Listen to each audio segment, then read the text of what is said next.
Oscar nomination നേടിയ Tunisian docudrama the voice of Hind റജബിന് ഇന്ത്യയിൽ പ്രദർശനാനുമതി നിഷേധിച്ചതായി റിപ്പോർട്ടുകൾ. ഇന്ത്യ ഇസ്രായേൽ ബന്ധത്തിന് വിള്ളൽ വീഴ്ത്തിയെന്ന് കാണിച്ചാണ് നടപടിയെന്ന് വിതരണക്കാർ ആരോപിച്ചു.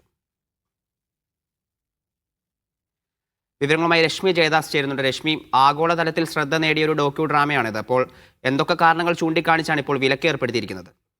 ഹരിഗോവിന്ദ്, നിലവിൽ ടുണേഷ്യൻ സിനിമയായ ഡോക്യു ഡ്രാമയായ ദ വോയിസ് ഓഫ് ഹിന്ദ് റജബിനെ ഇന്ത്യയിൽ പ്രദർശനാനുമതി നിഷേധിച്ചിരിക്കുകയാണ് സെൻസർ ബോർഡ്. ഇക്കാര്യം സിനിമയുടെ വിതരണക്കാർ തന്നെയാണ് പുറത്തുവിട്ടിരിക്കുന്നത്. എന്നാൽ ഔദ്യോഗികമായ അറിയിപ്പൊന്നും തങ്ങൾക്ക് ലഭിച്ചിട്ടില്ല. എന്നാൽ ചിത്രത്തിന് വിലക്ക് ഏർപ്പെടുത്തിയിരിക്കുകയാണ്. ഏപ്രിൽ 15-നാണ് ചിത്രം ആഗോളതലത്തിൽ തന്നെ റിലീസ് ചെയ്യാനിരിക്കുന്നത്.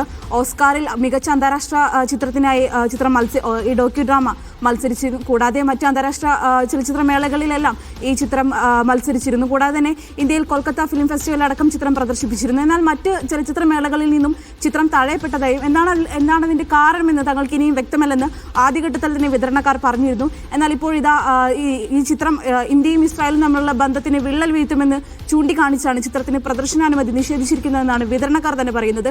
ചിത്രം ഹിന്ദ് റജബ് എന്ന ഗസയിലെ പെൺകുട്ടിയുടെ ജീവചരിത്രം ആസ്പദമാക്കിയാണ് ചിത്രം. ഈ 2024 ഗസയിൽ ഇസ്രായേൽ നടത്തിയ ആക്രമണത്തിൽ ഒരു ആംബുലൻസിനുള്ളിൽ വെച്ച് റെഡ് ക്രസന്റ് പ്രവർത്തകരോടൊപ്പമായിരുന്നു അന്ന് ഹിന്ദ് റജബ് കൊല്ലപ്പെട്ടത്. ഇതേ തുടർന്ന് ഈ കഴിഞ്ഞ ഇസ്രായേൽ സന്ദർശനത്തിനിടെ നരേന്ദ്രമോദി ഒക്ടോബർ 7-ന് ഹമാസ് നടത്തിയ ഇസ്രായേൽ ആക്രമണത്തെ അപലപിച്ചടക്കം രംഗത്തെത്തിയിരുന്നു. ആദ്യമായാണ് ഈ ആക്രമണത്തെ, ഇസ്രായേൽ ഹമാസ് നടത്തിയ ആക്രമണത്തെ ഒരു രാജ്യം പരാമർശിക്കുന്നത്. അത്തരത്തിൽ നോക്കുമ്പോൾ ഇന്ത്യയിൽ ഇസ്രായേലും തമ്മിലുള്ള നയതന്ത്ര ബന്ധങ്ങൾക്ക് തന്നെ സിനിമ വിള്ളൽ വീഴ്ത്തുമെന്ന് ചൂണ്ടിക്കാണിച്ചാണ് നിലവിൽ ഇങ്ങനെ ഒരു നടപടിക്ക് സെൻസർ ബോർഡ് ഒരുങ്ങിയിരിക്കുന്നതെന്നാണ് വിവരങ്ങൾ.